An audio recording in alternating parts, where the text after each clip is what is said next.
So I'm not a huge fan of telling pitchers that they need to finish in a good fielding position. This is one of the big myths, or one of the cues, or kind of little league or old school coaching cues that I'm really opposed to. And the main reason is that I don't actually feel like it helps fielding percentage or helps you actually field your position that much better, right? If we look at some of the best defending pitchers ever, like Bob Gibson comes to mind. He won 9 Gold Gloves. He also comes to mind as one of the guys who fell off glove side the hardest. So if we look at highlights of Bob Gibson, right, why was he a Gold Glove guy?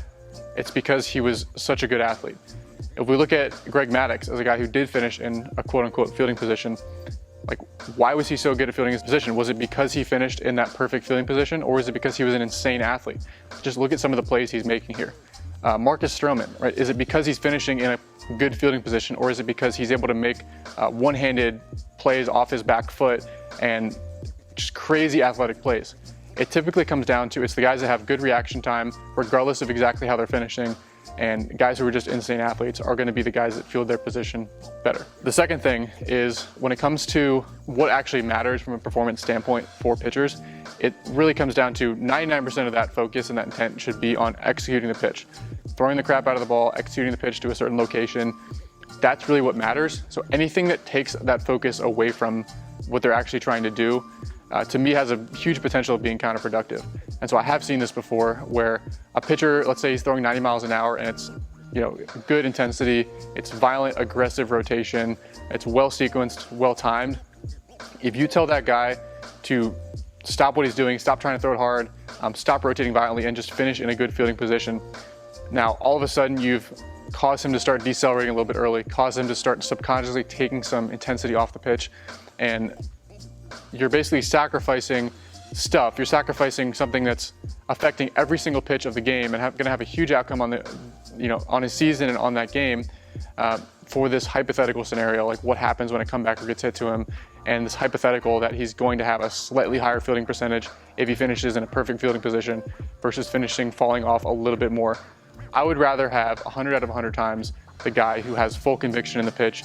He's throwing a higher quality pitch. There's a couple ticks on that fastball, or he just has more conviction in the actual pitch, and that's where his focus is, versus worrying about the exact position that he's going to finish it.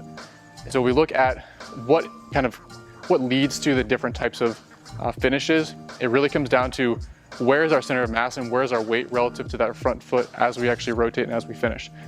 So if I rotate through from this position, if my center of mass is more or less right over top of that lead foot, then I'm going to finish in a different posture than if my center of mass is starting to leak forward a little bit arm side.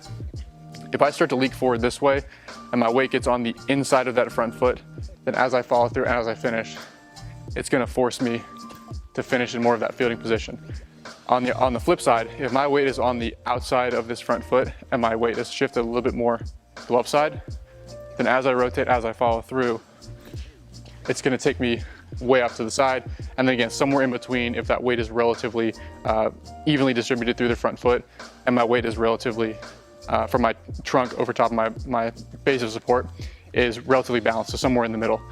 But my point is, if a guy naturally finishes in a good fielding position, like Brewster all comes to mind, he throws hard, his entire focus, his intent is behind the pitch, and he happens to finish in a good fielding position, great, we don't need to change that. But if a guy naturally has a little bit of a follow through, falls off a little bit, and is still able to react and field his position fine, I don't think we want to change that natural finish, that natural follow through, on this hypothetical that his 980 fielding percentage might be 985 on the season, when in reality it's maybe 1, maybe 2 plays the entire season that are going to be different as a result of that. So maybe there's a couple of balls hit off to his side that he's not going to get to because he's falling off. But at the same time, maybe there's a couple of balls that are to his glove side that now he gets because he's falling off to the side.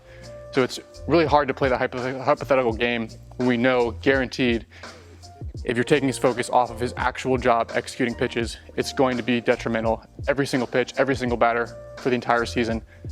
I'm going to put my money on that side of the equation every single time, and so I'm not going to consciously cue a guy into trying to finish in a good fielding position for that reason. Some people will make the safety argument, and so if you're falling off to the side, you can't possibly defend yourself against a comebacker. I think the lowest hanging fruit here is to just use some of these new hats and this new technology that's coming out where it's just protecting the head a little bit more. So until pitchers start to use that, that's really the lowest hanging fruit that I see.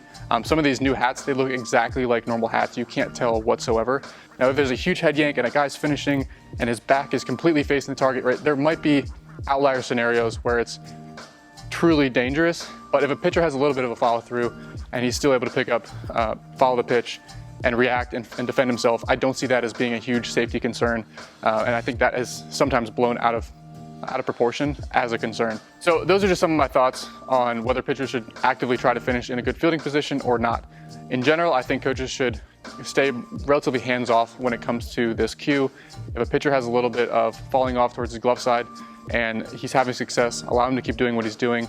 We really risk pitchers decelerating early and taking their foot off the gas pedal and taking their focus away from where it matters, which is executing pitches with aggression and with conviction. Those are my thoughts. Let me know what you guys think down below, and I look forward to seeing you guys in the next video. Thanks again.